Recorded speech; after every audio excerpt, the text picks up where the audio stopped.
Olá, alunos do sétimo ano, tudo bem? Bom, hoje a nossa aula ela vai ser um pouquinho diferente.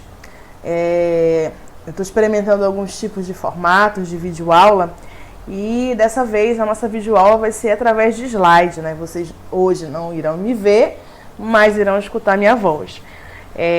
Eu peço que vocês acompanhem junto comigo a partir da página 221 do seu livro, tá?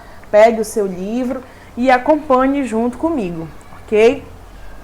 Vocês devem estar me perguntando, professora, tem uma parte que fala sobre evolução, sociedade humana e tudo mais. Isso aí nada impede você de dar uma lida, tá? De adquirir novos conhecimentos. Essa parte é uma parte muito introdutória, que nós não entramos em detalhe ainda no sétimo ano, tá? Então fica a seu critério, dê uma olhadinha lá, até porque o exercício ele é muito subjetivo. São apenas 3 questões, mas são questões extremamente objetivas. Então é algo que é muito simples e muito fácil de você dar uma lida. A gente vai seguir adiante, lá para a página 221, que vamos falar sobre o reino animal. Então, olha só, a gente vai começar o reino animal através dos poríferos e quinidários, certo? Então, olha só, o reino animal, ele compreende os animais, né? Todos os animais.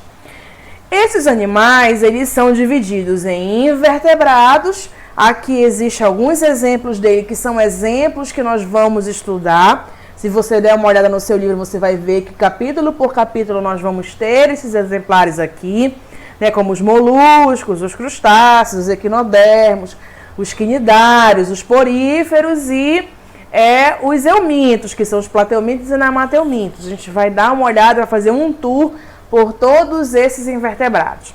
E os vertebrados, que são os animais que possuem notocorda, o que é notocorda? Notocorda é uma característica, é uma estrutura embrionária que no futuro vai dar origem à coluna vertebral.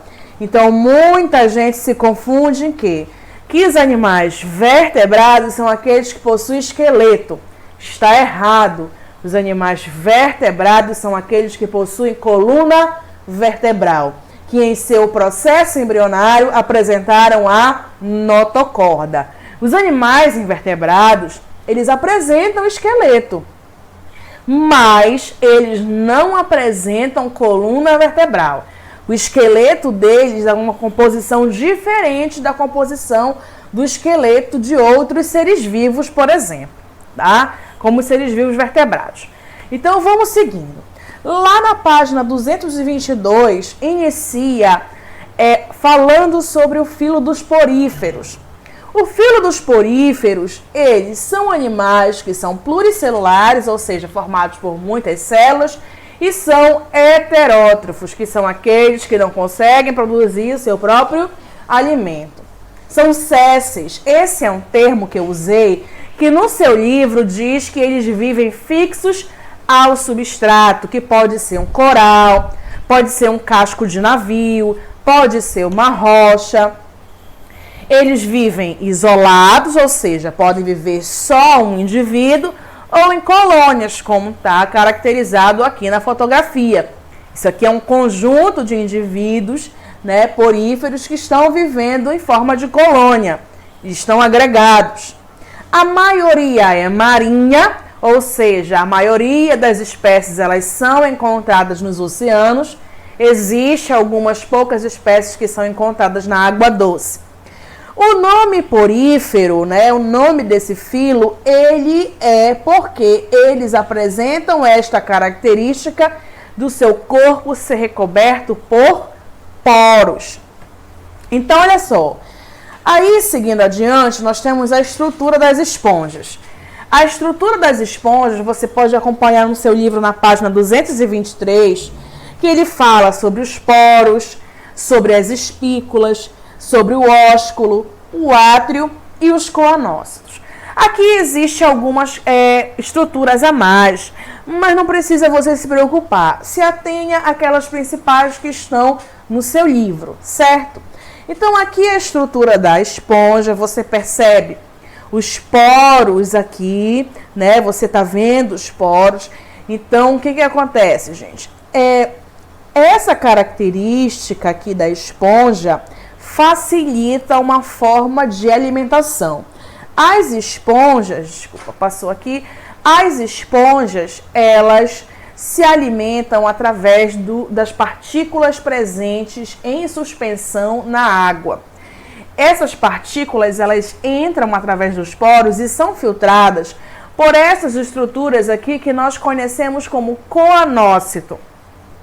Esses coanócitos têm esses flagelos que são responsáveis por captar as partículas presentes na água que vão servir de alimentação para ela. A digestão ocorre aqui dentro, tá? Ocorre aqui dentro dessa célula. As esponjas, elas não têm tecidos, né, verdadeiros. Elas têm estruturas que se assemelham a tecidos. Então, ela é um tipo de animal que tem essa estrutura aqui. Aqui nessa região do meio se encontra o átrio. E aqui a saída, essa abertura, é o ósculo. Então, o sentido da água, ele entra pelo poro, ele passa pelo átrio e sai através do ósculo. As espículas são como se fossem estruturas que conferem o formato e a rigidez das esponjas. São essas espículas que dão a sustentação às esponjas, certo? Passando aqui, eu coloquei um videozinho para vocês que mostra muito bem o fluxo de água nos poríferos. Veja só, acompanhe aqui junto comigo o fluxo de água. A pessoa está lá, o mergulhador está colocando uma substância obviamente colorida para você conseguir diferenciar da água. Você vê que ele joga, né, a água, a substância aqui. E você percebe que essa substância, ela não sai através das extremidades, tá? Ela não sai através das extremidades. Ela sai, olha, ela entra pelos poros, passa pelo átrio e sai pelo ósculo. Esse fluxo, ele é unidirecional. Veja só. Tá? Então, não sai a substância por outras partes, apenas através do ósculo, certo? Então, vamos lá. Na página 224, você tem a reprodução dos poríferos. A reprodução dos poríferos, ela pode ser de dois tipos. A reprodução assexuada, que é a reprodução que não utiliza gametas. Gametas são as células sexuais, espermatozoide e óvulo. A reprodução assexuada por brotamento, aqui a esponja original, ela dá origem a um broto. Esse broto, ele pode se desprender ou ele pode formar uma nova esponja. Quando ele se desprende, essa esponja, esse pedacinho, esse broto, ele cai, né? E ali vai dar origem a uma nova esponja que vai se transformar em adulta. De outra forma, a reprodução sexuada, existe a presença de gametas, o espermatozoide, veja lá, e o óvulo. O que acontece? A esponja que tem os espermatozoides, certo? Esses espermatozoides, eles são liberados para fora, para a água, e encontram o óvulo de outra esponja, certo? E aí ocorre a fecundação.